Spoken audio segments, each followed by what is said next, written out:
All right, thanks again to Warren, Craig, and Gar. We are now in the wrap-up, folks, and I'm so impressed to look out and see that we still have such a substantial number of people who have made it to this point in the day and have been able to absorb the breadth and depth of information that's been coming at you. And we thought that in an effort to kind of wrap things up, it would probably be deadly if any of us lawyers and academics and activists who have been planning this thing and part of the steering committee subjected you to a long-winded, drawn-out attempt to draw it all together. We thought it a much smarter idea to turn to someone with great journalistic skill, someone who's able to sort of take information, Jeff's looking around, to take the kind of flow of information that's been sort of surrounding us today and just capture some of the highlights. We're not at all asking Jeff Sallot to write the definitive conference report and share that with us right now, but just to give some reflections, a bit of a synthesis on some of the key points. So Jeff, who you will have seen yesterday as part of the media panel, Jeff Sallot, we're interested to hear what you think you've heard today. Thanks. This is kind of like the kind of summary I had to do as a journalist covering news stories. There would come a point at the end of the day, just about this time, where you had to tell your editor what the lead is. Well, I'm grateful that I don't still practice journalism in this day and age, because you would have to be tweeting and filing throughout the day. You would never have the time to reflect, even the 5 minutes or the 10 minutes to reflect on what were the important things that happened today. It's a tremendous burden that young journalists are facing. But I'm going to try to do my old trick and come up with a lead. And I think the thing that surprised me most today was Justice Major. Two things I noticed. He wore blue suede shoes. I don't know how many of you saw those, but his shoes really did have blue suede on them. That's the color, we call it in the journalism business. But when I came here this morning, I never thought I would hear a former Supreme Court justice say that the justice minister, or a previous justice minister, Vic Taves, apparently had never read his report, or he was so stupid he couldn't understand it. I was waiting for the spontaneous applause to erupt, but I think we all felt it in our hearts that here is, someone speaking truth to power. But the other kinds of things that I would include in a news story if I were filing it today would be things like right off the top. This morning we had Alan Roch, who welcomed us here. I don't know how many of you know this, but Alan Roch was the commission counsel, one of the commission counsels to the MacDonald Royal Commission into security service things way back when I was a young rookie and he was a young lawyer. His contribution, it was a reminder to us that this is not just a timely discussion, but that it is urgent. It is urgent. And I too recommend and congratulate all of you who are here and have stayed here all day long and to urge you when you leave here to keep that same sense of urgency in your conversations, in your dealings, in your professional work, that this is the kind of issue that indeed we do have to do something about. We cannot just let it happen again and again, as we did with the McDonald Commission. And then, 20 years later, we see the Mounties have learned absolutely nothing. We need to do some serious reform work, and we're going to have to hold our politicians to account on this. Now, another really interesting comment, I knew this, but I don't often think about it, was when Alex welcomed everybody here this morning. He was saying, we don't really want to reinvent the wheel. I'm paraphrasing. What we really want is our government to act within compliance of its international obligations, things that were settled decades ago. All we want our government to do is to do what they have promised the international community that they would do. I was reminded, I was a correspondent in Moscow for a while, and I remember a demonstration on Red Square. This was just in the glasnost perestroika period, and things were beginning to open up. And some KGB thugs actually grabbed a bunch of Georgian nationalists who had come to Moscow from Tbilisi and were trying to make a political point about their national spirit and language and rights and so on. And their motto, the thing that got them in trouble with the KGB thugs and got them beaten up, was they were holding signs that say, "Respect the Constitution." Okay, Canada, respect your international obligations. A very important thing to be reminded of by Alex. Now, the other kind of takeaways are kind of impressionistic, and I'll just list them in this order. I think we should all be reassured after seeing the noon hour panel that we have many fine, not just legal minds, but good people who are sitting on the benches across Canada. Our judges are a terribly important part of this whole bit.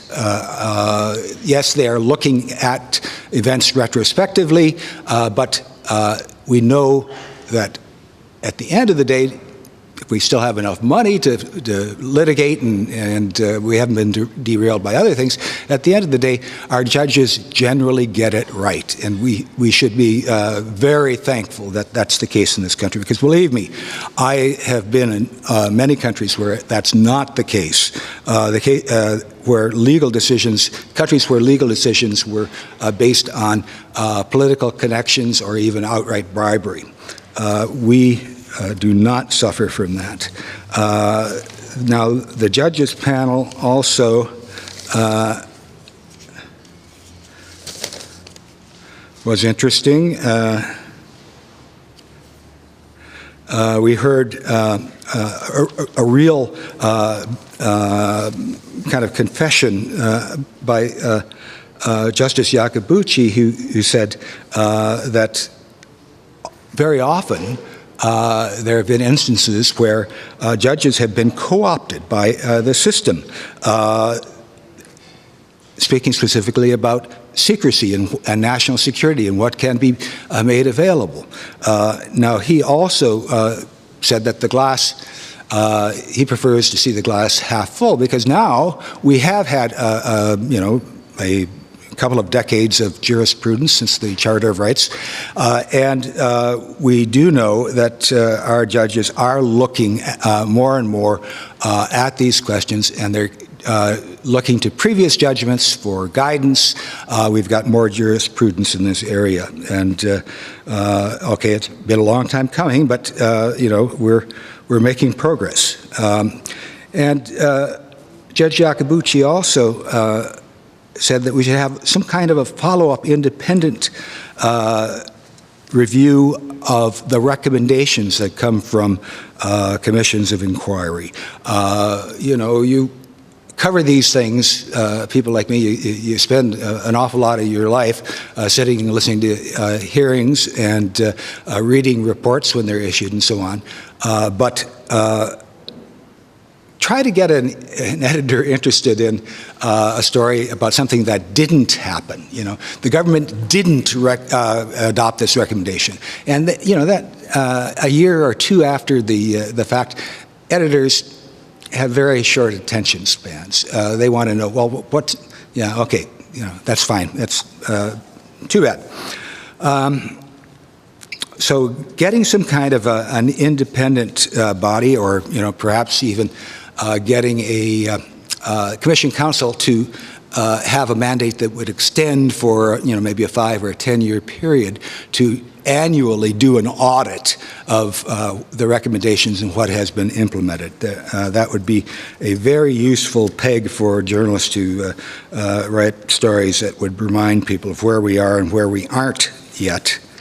I was also impressed today with the lawyers we have in this country. We've had superb people talking with us today. They are top-notch in not just their understanding of the law, but they also have heart. They could make a lot of money doing other things, but they keep coming back to these cases. The cases where people who have been marginalized by society, who've had their rights trampled on in secret, they come back and they say, I will be your advocate. And I think we should be very thankful that we have people like that. The other thought, and Shima talked about this, is that civil society is very important in all of this.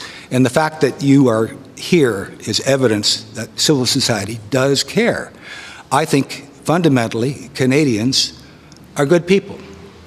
That if they have access to the facts in a timely way, they will react in a warm, human, comradely way with their fellow Canadians, regardless of race, religion, gender, or whatever. Canadians are good people, and we can't forget the work that Canadians do, not just individually, but with organizations like Amnesty and other rights organizations. But the final takeaway, and I think this is probably the one that I should have made the lead instead of the blue suede shoes, but is we've had some testimony today about the human cost of these cases. We had a torture survivor sit here and talk to us this morning and showed us. I mean, I just felt kind of creepy as he was showing us the drawings of how he was tied up and how he was stuffed into a tire and how he was beaten. We can't lose sight of the fact that we are dealing with real human beings. We heard about the Abdul Razak case where this man was cut off from his family for 3 years, little kids.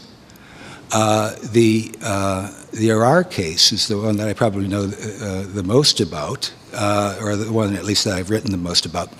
And I know that took a tremendous toll, not just on the guy who was in the cell, this tiny little dungeon cell for more than a year in Syria, but it took a tremendous toll on his family.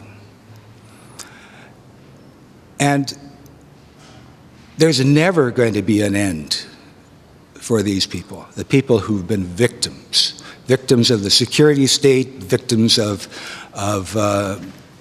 misinformation, victims of torture, people who have had their lives just laid waste to their lives, and it's never going to be over for them. And so I think that's the kind of thing that I will take away from this. And I think we are fortunate enough that we're going to have a little talk from somebody who can tell us a little bit more about what that's like. Thanks.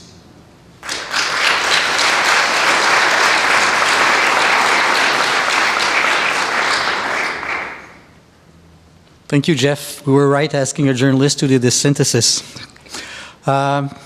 This morning, one of the panelists, I believe it was Paul Champ, who said the importance of the commission was key. It's the commission that revealed everything we know, everything we were able to cover today. And without the commission, we would not be in this room today. We would not have been able to organize this event. To a great extent, what Paul said is true, but there's one central player, one central actor in all of this, which preceded the commission. And without our next speaker, we would not be in this room today. The commission would never have happened. So it's my pleasure to introduce the person who got all of this going, who stood up to massive obstacles, who was totally determined to protect our rights, not just our own rights, but the rights of all of us. She's my personal greatest Canadian hero, so I'm pleased to introduce Monia Mazigh.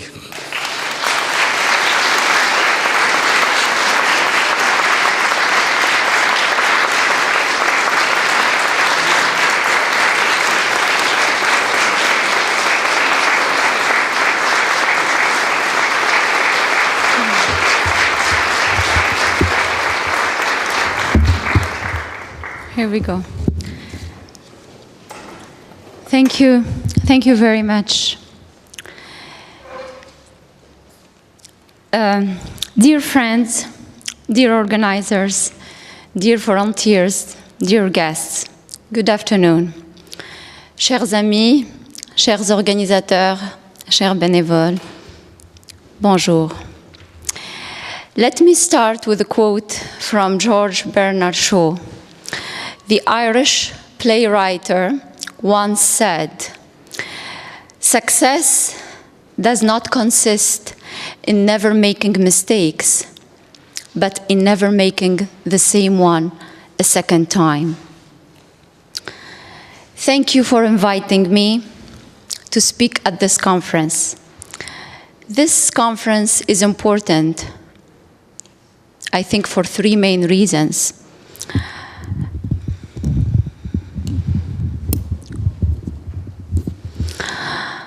First, to remember a personal tragedy that happened immediately after the events of 9/11 as a consequence of the reinforced security climate. Second, to reflect upon what really happened and what the esteemed justice have recommended. And third, to try to envision the future on the basis of what we learned from the Arar inquiry and the Yakabuchi internal inquiry.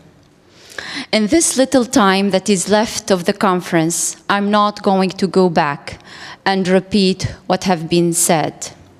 Let me first of all express my gratitude to everyone in this room, but also to all Canadians who believed in human rights, in justice, in dignity for all. It is those Canadians, some I know, some I don't, who helped me when I was alone trying to bring my husband home. It is those Canadians who didn't know at that time who was Meher Arar, who stood up for justice. They didn't know if he was a terrorist or not. They didn't know if he was innocent or guilty. They didn't know how religious he was and whether he prayed regularly 5 times a day or how radical his views are. They didn't know anything about him. Nevertheless, those Canadians knew one thing. Everyone has to be treated with justice. And obviously, they saw in Meher's Arar case only one thing, the utmost injustice. If Canadians didn't help me or listen to me, Meher Arar would have been still in prison, maybe now dead, or maybe thrown in the maze of a terrible civil war happening on the ground. 10 years ago, my son, who was almost 3 years old, answered someone who asked him, "What does your daddy work?" "Daddy works for the public inquiry," he replied innocently. 10 years ago, Meher Arar was a terror suspect, a rendition victim, a torture survivor. 10 years ago, the RCMP forces were in trouble for their involvement in Meher's Arar case. 10 years ago, as a family, we were trying to reestablish our life after it has been stolen from us. 10 years ago, the Arar inquiry started. The light was about to be shed on some of the darkest chapters of Canadian history. Today, what has really changed and what remained the same? Unfortunately, Meher Arar became a symbol of hope, perhaps, but a symbol of what can go wrong when fear takes over rationality, when stereotypes about Muslim and Islam make us feel somehow comfortable in our little bubbles, and when politicians instrumentalize tragic events to justify political views and pass controversial laws. But beyond all this, Meher Arar is today a broken man who wakes up every day in a bigger prison to glue together what remained from his old self. The Arar inquiry recommendation remained lettre morte, or like we say in good English, it fell on deaf ears. Even worse, new laws are being proposed today to legitimize the same spying procedures and controversial exchange of information that led to Meher Arar's first arrest in the US. Meanwhile, not a single officer from the RCMP, from CSIS, from CSE, government officer, came forward and made their mea culpa. Actually, it is rather ironic and very telling that one of the police voices we heard during the Arar inquiry, Mike Cabana, for instance, is today the RCMP Deputy Commissioner. Today, we live in a new era, still a continuation of the first war on terror that started immediately after 9/11, but also a new one where a new vocabulary and entities emerge: ISIS, radical Islam, lone wolf. Misunderstanding is still widespread. Islamophobia is a real threat and not another paranoia created by shady conspiracionists trying to invade the West with Sharia law. So where do we go from there? Personally, I never stopped speaking against injustice. Meher Arar case is not a horrible story of rendition and torture turned into a fairy tale. It remains a real story with real consequences. Abdullah al-Malki, Ahmed Abul Ma'ati, Muwayyid Nuruddin are other real stories with no fairy tale ending though. Omar Khadr, who was the first person since World War II to be prosecuted in a military commission for alleged war crimes committed while still a minor, and who spent 10 years in Guantanamo, it's still another concrete example of political revenge and legal vendetta. Security certificate victims are still up to date, still in legal limbo. Education is key. Educate ourselves about security issues, about human rights, about politics. We lack education as we lack a healthy dose of suspicion toward the real motives of our politicians and law enforcement forces. Do we really need security for all or for some? Do we need a security or an illusion of security? Accountability. 10 years ago, Meher Arar asked for accountability. Democracy goes hand in hand with accountability. But also we need accountability in implementing these recommendations. Perhaps we need a public campaign to ask the government to implement Justice O'Connor recommendation. And most of all, we need vigilance. And also the last thing I will share with you, we need open minds, we need free minds to continue to discuss these important issues with no fear and with no censorship. Thank you.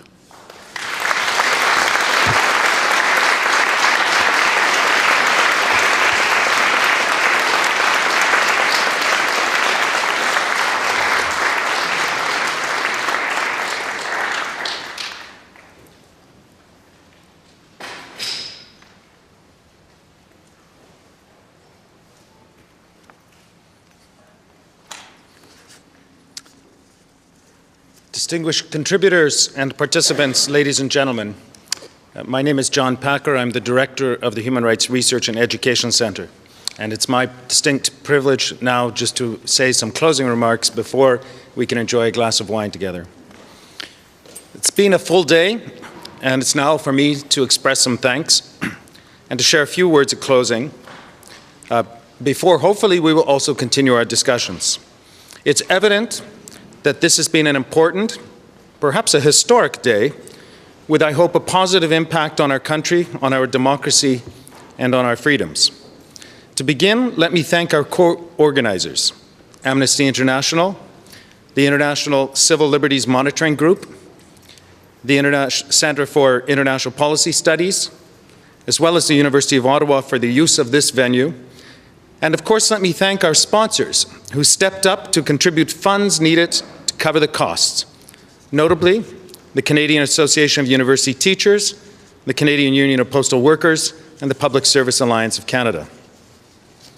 This conference would not have been possible without the willingness and often the courage, integrity, and perseverance of the speakers, all of whom, I believe you will agree, are remarkable individuals and great Canadians. I'd like also to thank the media here and outside the room who took the interest, invested their time and energies to let Canadians know in sharper relief the nature of the problems that we are facing and the ways in which we may prudently respond, not least so we may carefully deliberate about the implications of public policy and the laws and practices of our country.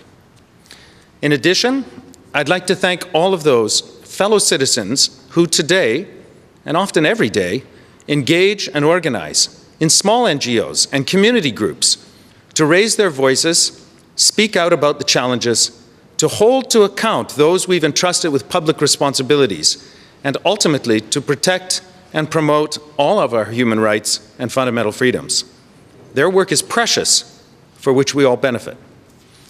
So too, I wish to thank each of you who came today, and most of you have stayed today, to listen, to query, and to reflect upon the thought-provoking panel addresses which we have been privileged to hear. And lastly, I wish personally to thank Alex Neve and Roch Tassé, whose foresight and deep dedication to the issues first imagined and then drove to fruition this day. So those are my words of thanks. Now permit me a moment of reflection from a perhaps special or uncommon perspective. As someone who spent the last 25 years working abroad, mainly for the United Nations and the OSCE, exactly investigating human rights violations, mediating conflicts, and advising on how other countries can move away from authoritarianism, away from abuse of power and violence and insecurity, towards democratic societies respecting human rights under the rule of law, I find myself astonished to return to Canada this year and see my own country struggling fully to understand and grapple with similar challenges, and, I am troubled to say, to learn again, and I hope to learn again, the old lessons that I thought were self-evident. In my professional work, I served proudly as a Canadian, and I was always received with open arms and, until recently, a substantial credibility by mere virtue of my nationality. Canada, Canadians, enjoyed a well-earned reputation of standing up for and living by the words and values which in so many other places ring hollow. Canada was, and still largely remains, not only a just society, but just as largely worse in Canada to deliver an enviable quality of life. Canada was always at the forefront of efforts to build not only our country and to help those who sought our assistance, but to contribute to a global rule of law rooted in time-honored principles of elementary justice, which are the foundation of international peace, stability, and prosperity. I have recently heard in our country that there are some who doubt the utility of social science or even basic evidence, and who disregard the historical truths which generated the very civilization we now enjoy. I can tell you that my own professional experience in situations such as Iraq, Afghanistan, Burma, Yemen, across Central and Eastern Europe and the former Soviet Union are in fact composites of innumerable personal stories. They are about people. Security, human rights, peace and justice are personal matters. So let me make this personal. Both my parents volunteered in the armed forces and served in several theaters of war during World War II. My father serving in the British, Indian, and Canadian armies, and my mother, a Canadian, serving in the American and British armies. My parents proudly retired from those volunteered armed services. More to the point, they risked their lives exactly for the very values we are discussing today, for our security, for our freedom, and for our future, for just and peaceful and ultimately prosperous lives. My parents have both passed away, but I assure you, they lived and died in the strong belief that their military service was meritorious, that the values were and remain true, that freedom we now enjoy so behooves us to fight, to maintain it, and to extend it to others who seek the same lives in dignity and freedom. Today, I am afraid my parents would be deeply concerned, even afraid that they and their generation might be betrayed, if we now take too lightly those values and fail to act vigorously to defend them. What we have heard today from people beyond reproach, enjoying high offices and great respect, as well as from other notable citizens, is that our values are being challenged and our freedoms are under threat. Indeed, in a number of cases, some still ongoing, we have committed violations. It is clear to me that the challenges we face are universal, and so we are not unique. Perhaps the greatest threat is our complacency. Obviously, we must secure our country, but we must do so in such a way that also secures every human being, and that preserves Canada as an open society in which we can live with confidence, invest in our futures, and enjoy our rights and freedoms. In this, what distinguishes us, what defines our civilization, is exactly the rule of law protecting human rights for everyone.